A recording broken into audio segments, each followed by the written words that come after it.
This is my table.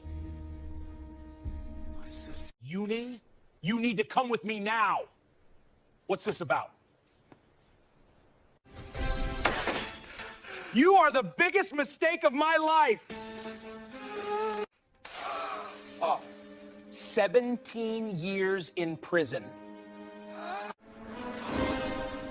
You people don't belong here. No one will believe you who did this.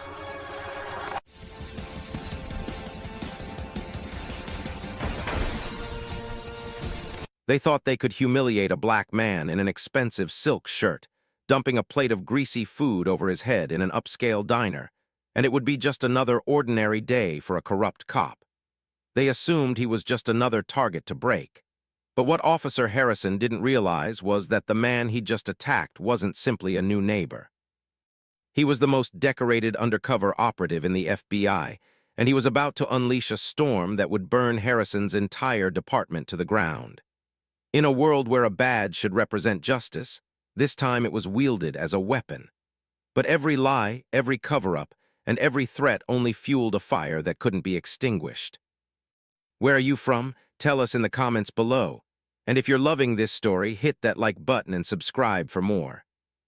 The morning sun filtered through the oversized windows of the Golden Ladle, a diner that desperately wanted to appear sophisticated in the heart of Meadowbrook Heights suburb. The air carried the aroma of freshly brewed coffee, crackling bacon, and the subtle scent of privilege. Silverware clinked against heavy porcelain plates as the neighborhood elite conducted their daily ritual of breakfast gatherings and hushed gossip. In a corner booth, bathed in golden light, sat Agent Vincent Sterling. To anyone watching, he appeared to be simply a man around 36 years old, dressed immaculately in a deep burgundy silk shirt and perfectly tailored dark gray pants. His expression was peaceful, his deep brown eyes scanning the pages of a worn leather journal as he drank his black coffee. He'd relocated to this neighborhood 8 days earlier, a quiet presence in a sprawling colonial mansion that had the locals murmuring. The diner's bell rang out, a harsh, intrusive noise.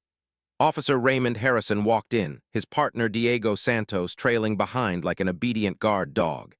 Harrison, a stocky man in his late 30s with a flushed complexion and eyes that held a permanent sneer, examined the room as though it were his personal domain. His attention swept across the familiar faces, the ones who nodded deferentially or quickly averted their gaze and settled on the corner booth.